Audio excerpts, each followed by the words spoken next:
afternoon, everybody. Thank you for coming on such short notice. Today we are hosting this press conference, a bit of an emergency press conference to address two issues. The first one being some utterances made by the Jamaica Police Federation Chairman in the House of Parliament yesterday at a committee meeting. And we are going to also address the upsurge in police fatalities in the month of October. We had 42 shooting incidents and 35 of them were fatal, which amounts to about 80%.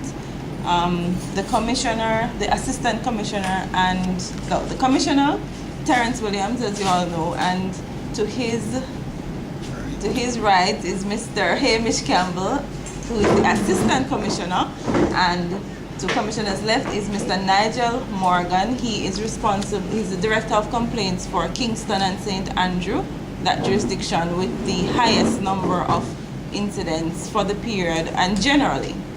So they will be taking you through all the points that we wish to address today.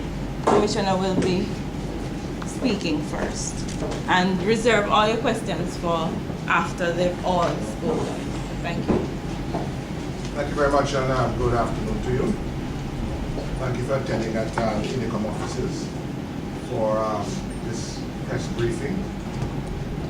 We have had recently certain releases and statements by the Police Federation and other members of the police force about how the morale of the constabulary force might have been affected by INDECOM's use of its statutory powers. We want to clear the record and clear the air on this matter, because INDECOM realizes and recognizes that it is very important for Jamaica that we have a professional police force with the highest morale. But we do not believe that high morale means that they must not be accountable. High morale will come from being part of a police force which is professional and truly respected in its conduct throughout Jamaica. And it is the role of the Commission to independently assess and investigate each incident for there to be a determination as to whether or not the use of force by the police in that incident was appropriate and justified. And in so doing, this will foster public confidence in the system of justice in Jamaica and in the police force itself. So oversight is not, strong oversight is not opposed to the police force. It supports the police force.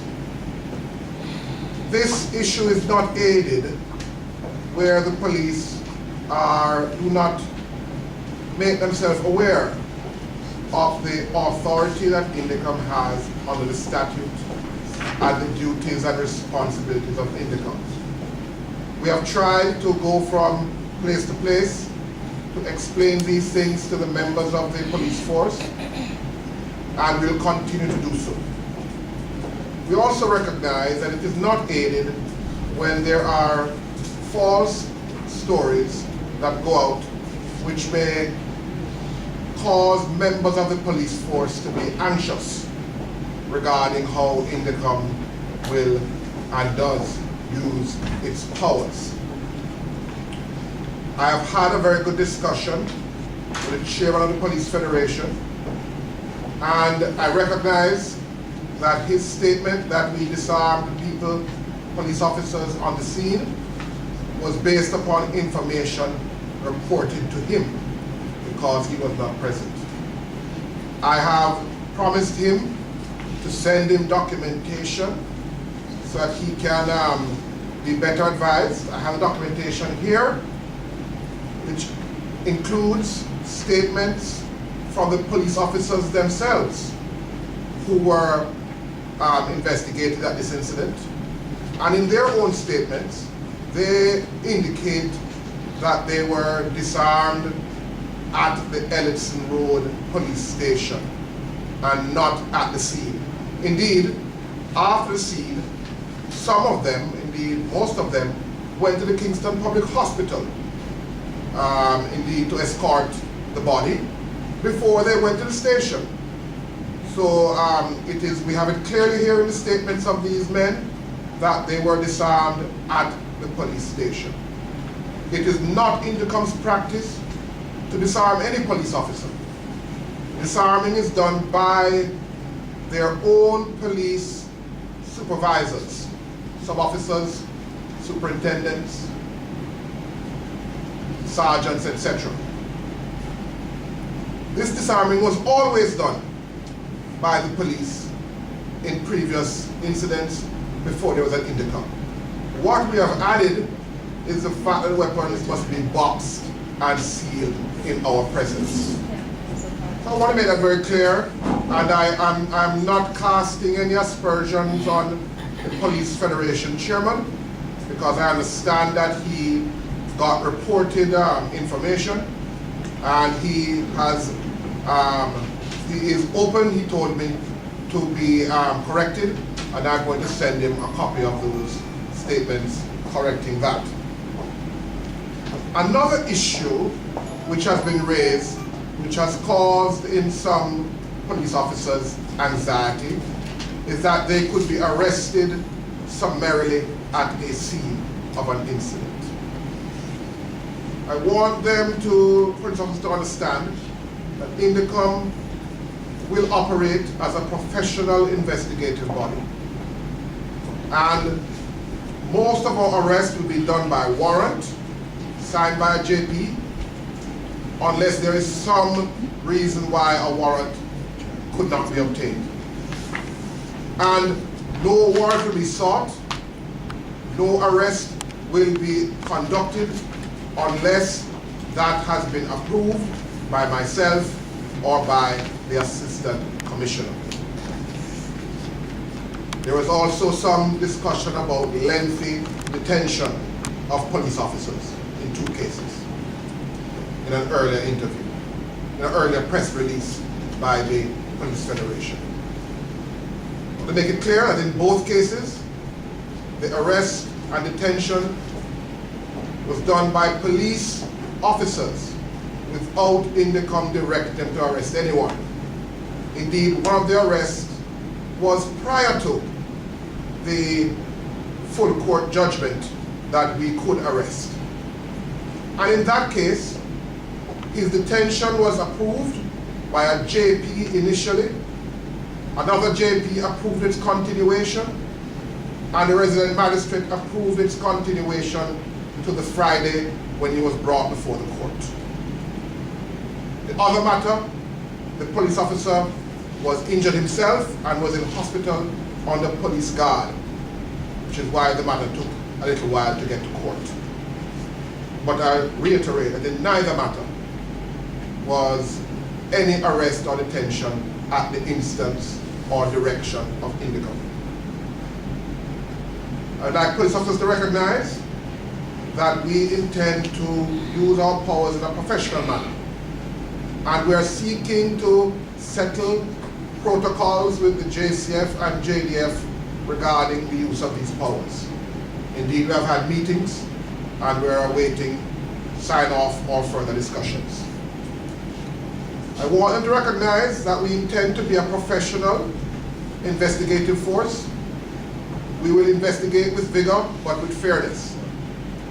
And if they have any complaint, please raise them with the Director of Complaints, to whom the investigator reports, or the Assistant Commissioner, or to myself. In the 3 years that INDECOM has operated, there has been no report or complaint by any police officer of unprofessional conduct by an INDECOM investigator. If we got such a report, we would treat it with great seriousness. The second topic is, of course, the recent upsurge in fatal shootings and shooting events. I'm going to ask Assistant Commissioner Campbell, who is in charge of operational and investigative matters, to speak to you on that matter. Good afternoon. I think the first thing that needs to be said is that What's your seats? Yeah. Oh yeah, that's very easy.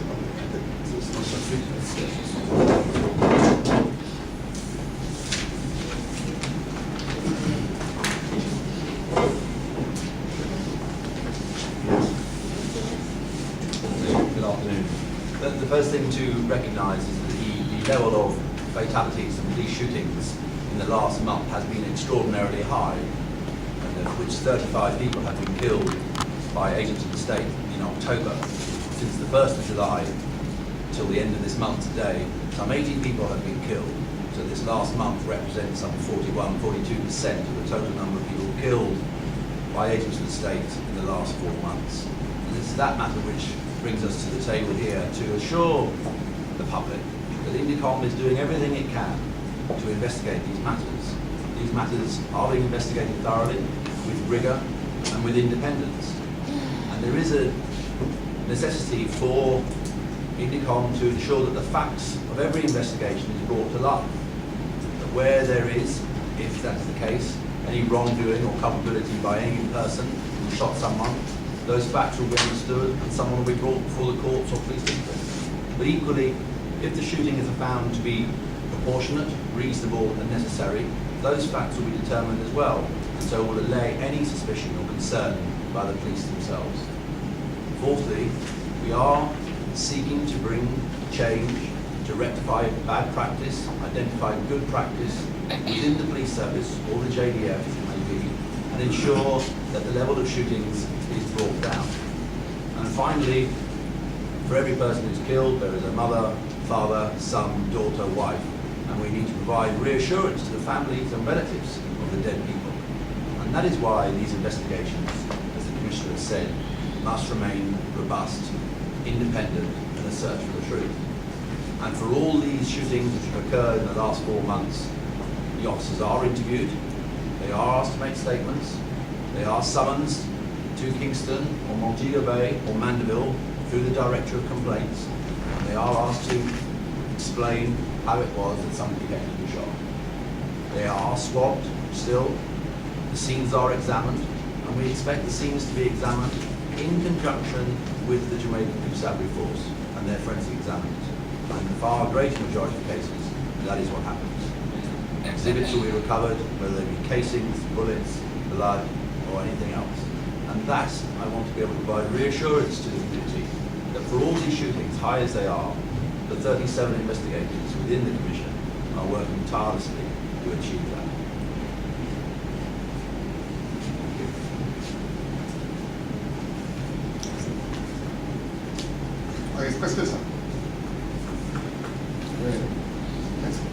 One of the things that was suggested yesterday in the recommendations that the Police Federation chairman gave was for a liaison officer to be assigned. What is your take on that? I know it would have to be incorporated in the Act, but what do you think of that? Well, I don't think you need any change in the statute to provide for a liaison officer. Indeed, we had within 2 weeks of starting INDECOM, or a month, we had a meeting with the police commissioner and others, and that very issue of liaison officer was discussed. I was part of a protocol which we are hoping that will be settled someday soon with the JCF and the JDF. So we have no problem with a liaison officer. It certainly would aid our work. Yes. Do you have any theory as to why there is a spike in police killings? You said 41, and in the last 30 years, there's been a 41% spike. Yeah. Do you have any theory about that? No, I wouldn't want to expound on any theory, to be honest. I mean, I know we're all well aware of the police joint operation with the JDF. their attempt to cut down crime, arrest people, whether it's related to that, that's likely to be one of the reasons. But as for the nature of why individuals will be killed by a high number, I wouldn't wish to speculate in this forum. And to be fair, it's not a 41% hike. But it is at 41% of the shootings since The last quarter. the last quarter have taken place in this month. Yes. So it's to be right. So it's 35, Out of 52, 80. right? 35 out of 80 for this quarter. Representing Nationwide News, good afternoon to you, sir. Can you say to us, I know you say there's a notable spike in killings by the police, fatal shootings. Can you say to us compared to how many the previous month? Yes, I know that the killings for the fatalities for July, August and September were 16, 13 and 15 fatalities respectively for those 3 months. And Yeah, 35 for this month. 16, 13 and 15 for July, August, September, and 35 fatalities for October. So that shows double in this last month. Thank you. Regarding the matter, Commissioner Williams, INDECOM disarming police officers at crime scenes. I'd like to ensure that I understand you correctly. Are you saying that based on your conversation with Sergeant Wilson, he basically admitted that he misled Parliament yesterday? Oh no. It was clear that he was speaking on reported information, and what we discussed was getting documents to him for him to see whether he will confirm my information when he does his own checks, because as I said, he was speaking on reported information. So with better information being put before him, I suspect that he will speak again on the issue. Okay, based on your information and your checks, are you of the view that he misled Parliament regarding the matter yesterday? Based on the information in your custody? This information in my custody, he was incorrect. When you say, did he mislead Parliament, that would seem to be saying that I say he did so deliberately. No, I'm just saying intentionally. he was incorrect. He was incorrect in 2 ways. First of all, it was not at the scene, which is the most important way. And secondly, we did not disarm the police. The police were disarmed by their fellow officers at the Edison Road police station. We provided boxes and seals for the weapons to be boxed and sealed after we had inspected them.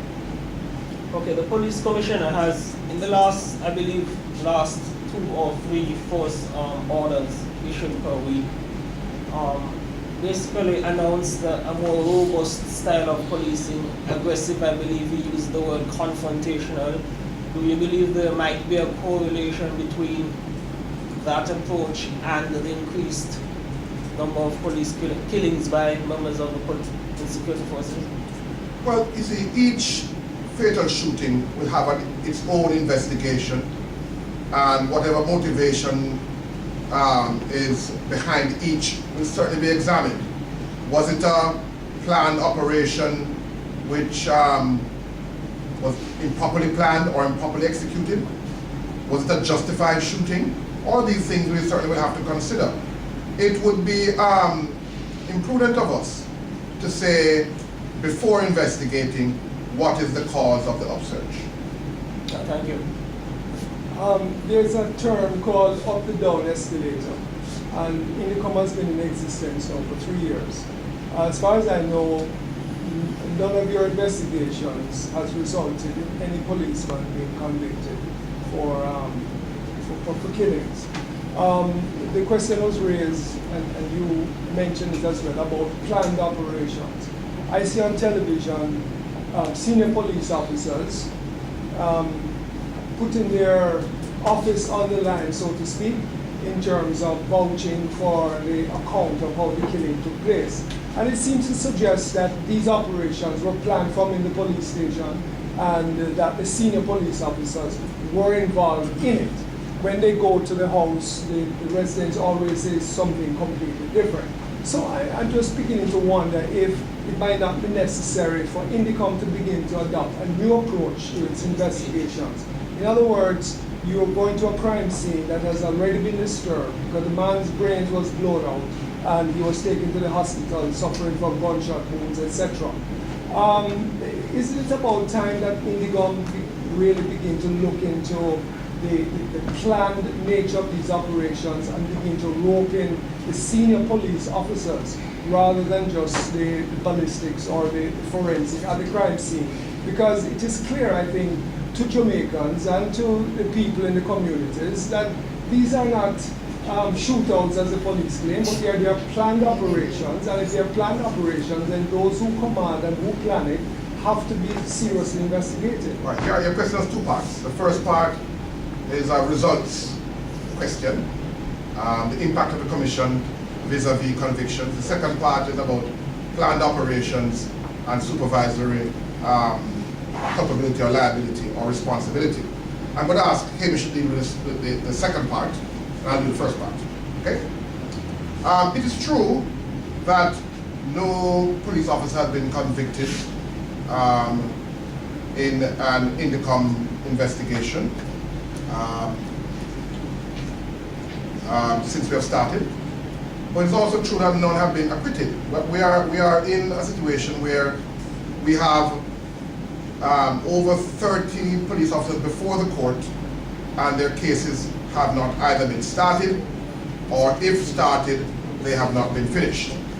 So it is neither here.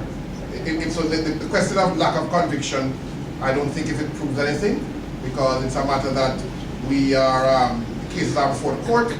And furthermore, the larger role that INDECOM plays and the measure of success is not a matter merely of counting convictions or acquittals, because it's a larger role that is to ensure that in cases, incidents are properly investigated, and that we provide to the courts, to the coroner, to the courts, an investigation which is comprehensive.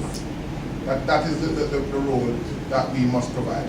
So the second part of Hamish. Your question in respect to the planning is a valid and legitimate one. It is an area which the Commission is actually actively looking at.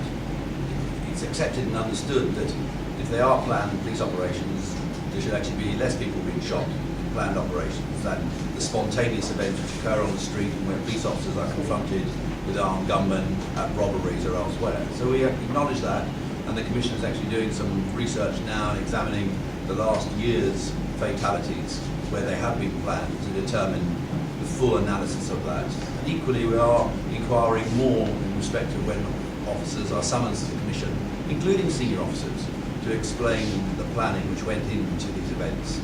Because the legislation or the Article 2 right to life, the shooting or the fatality must have been, or the shooting must have been absolutely necessary. So we will determine whether the shooting was absolutely necessary. Reports will be submitted to the Commission. Some will go to the courts, some will go to the police themselves to determine how they will deal with those issues. But it's an issue of training as well as criminal matters and culpability. But it's not a point that's lost. Yes. Yeah, Joel Crossfield, CBN News. I was just wondering something that you touched on briefly about the boxing and sealing of weapons after they've been fired. At the risk of going off reported information, it was mentioned that some of the parts were switched, so it was difficult to test ballistically exactly which gun was fired. How prevalent is that? Well, as I mentioned in Parliament yesterday, we detected it in one case. So I don't know how prevalent it is, but it was detected in one case. And we thought that this was the best method to arrest this in the future. Not perfect, nothing is perfect, but it is the best method to arrest it. And also the boxing provides that the weapon is kept in a very sterile manner for swabbing and other analysis thereafter. Are you finding that perhaps the officers under investigation are becoming more sophisticated in terms of the way they hide misdeeds, perhaps? I don't know. I don't know. I think we have investigators here who have came here with experience, and others have been trained. We're very happy we have directors of complaints and assistant commissioner who are very experienced, and we try to organize ourselves in a way that we can detect scenes being tampered with and how it might be still an investigation. And we will endeavor to be vigilant. If I could ask another question, there's two things really. One is when you do your analysis, is it possible to determine the cause of death? In other words, whether the person died instantly or whether, as the police said, they tried to get that person to the hospital to save his life. I mean, is there any way in your analysis you're looking at the pathology or the reports and so on to begin to track that? Because as we have discussed before, the body is always removed and taken to the hospital. The second question I'd like for you to address, Commissioner, is if it is outside of your remit, when you make your reports to Parliament on a yearly basis, to really begin to zero in on the whole question of command responsibility, because I believe that it begins with the Minister of National Security, who sets policy for the police force. I remember at the beginning of the year, the present Minister of National Security said that the police must reduce murder rate to 1 per year by 2017. He also used the term, he talked about the Tivoli paradigm, okay? And in the face of constant complaints and calls for justice on the part of the people who are saying that these are executions, isn't it about time that INDECOM begin to ratchet up the approach? Because clearly the investigation part is not working. So if it is a plan, if the Minister of National Security is not setting the right policy or giving the wrong signals, then isn't it about time you begin to call him on this matter? Okay. Now, two-part question. I'll do the last part and then I'll ask him to do the first part, which is the time of death. Okay, I don't agree that investigation is not working. As I said before, it's an issue in Jamaica that our case has taken a long time to come to trial. But if you recall, the DPP herself remarked to Parliament that she noted a marked improvement in the quality of the investigations done by INDECOM as compared to previously done by the DPCA. So I think that's a matter of record. Command responsibility in Jamaica begins with our laws as promulgated by Parliament. And one of the most major developments on the issue of having a regime which makes commanders responsible is the enactment of the INDECOM law. And that it was a bipartisan product, and that there remains great support for INDECOM, because we have at INDECOM here we have had visitors from other countries who have looked to this example and said this is a wonderful example here in Jamaica of independent civilian oversight of police, and want to copy parts of our model. So that's a great beginning as regards command responsibility, that you have the structure. We hope that we will continue to receive the support, and that we'll be deserving of the support by our work. We certainly, as I've said many times, need more investigators. We're in a situation where the BSI had more investigators when they were active in this work than we have now. Indeed, today, when they are playing a lesser role, they still have more investigators than we do, which is just unbelievable. We continue, as Hamish was saying, in individual investigations to consider the supervisors, the superintendents, the leaders as in each appropriate case. But if you note our last report to Parliament, Safeguard the Right to Life, in that report, we made recommendations about how shootings were reviewed by senior officers, and the decision that they take to put officers back on the street whilst they're under suspicion. Because these are all part of a command responsibility. How you review a shooting. Do you put a person back on the street who is under suspicion? So I would think that we already have made some recommendations in that regard. And as Assistant Commissioner said, we are doing a special investigation for the target more now on the command side of preparing and executing an operation. I'll leave Hamish for the second one. I think just in response to your second matter in relation to the deaths and the bodies being left at the scene, there's two matters there. I mean, not in every case will it be possible for a police officer who's not a doctor to determine whether someone's in the process of dying or already dead. Certainly the pathologists in all the examinations can usually determine obviously the cause of death and whether, in certain instances, whether it was wholly non-survivable or incident. That isn't always the case, but the bigger issue is, going back to planned operations, it would be an example that a medical practitioner or a doctor should be present at these planned operations. So if the person has died at the scene, someone else can certify that death, and then the place can be secured. But whilst there is no doctors at any of these scenes, there is no first aid equipment with the JCF in any shape or form. Their only response is to place the person in a vehicle and take them to hospital. And you would concede though that since it is left to the policeman on the scene to always take the body to the hospital, then it does compromise your ability to make some more definitive determinations in terms of what took place at that place. Let's acknowledge that any homicide scene, the removal of a body before any other investigative agency turns up, does compromise it. And in most other police agencies in the Western world, if police have shot somebody, that body would remain in locus. The scene would be completely closed down by the police and await independent investigators. But that is not the situation. And is there any example of the police ever leaving the body on the scene for INDECOM to come and investigate? I've known since I've come here one or two scenes where the body has been in situ, but more by chance than design. Today's Gleaner newspaper, Commissioner Williams quotes the National Security Minister as essentially expressing concern about INDECOM disarming police officers at crime scenes. In light of your checks indicating that that is not so, have you conveyed the same to the security boss? Well, yesterday in Parliament, I was quite clearly saying that the report was incorrect.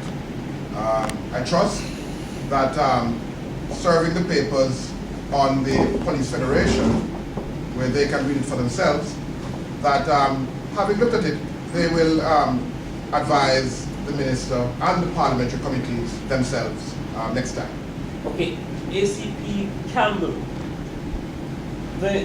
I was listening to a talk show this morning, and the saying was, the sentiment being expressed by the caller was basically INDECOM, in terms of its powers, is getting ahead of itself, essentially. And that's a sentiment that I hear emanating from the police force, segments of the police force, and some sections of society.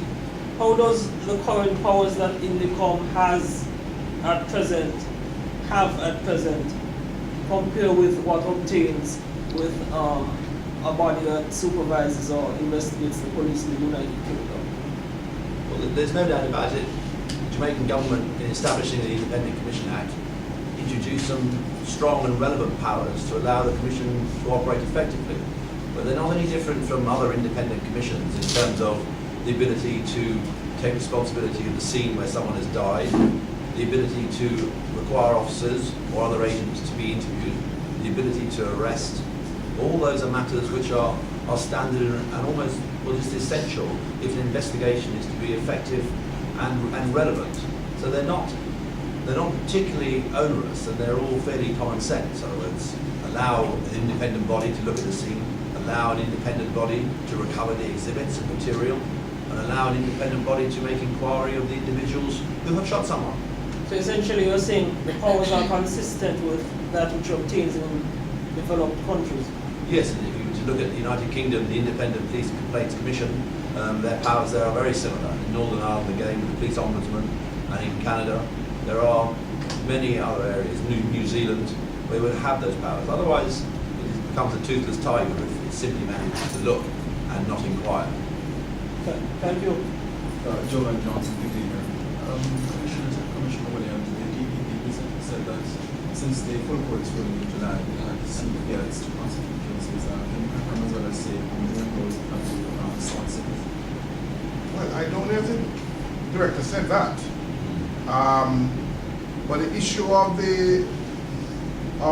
Fiats and this Office of Prosecutions it's not a matter that I think is for public debate in this nature. It's a matter which we are dealing with in the appropriate channels. But she's also said that you would have chosen not to disclose, or you would have chosen not to disclose those things which she herself mentioned. Well, I am not sure what you're speaking about. I'm not sure. I did not hear that.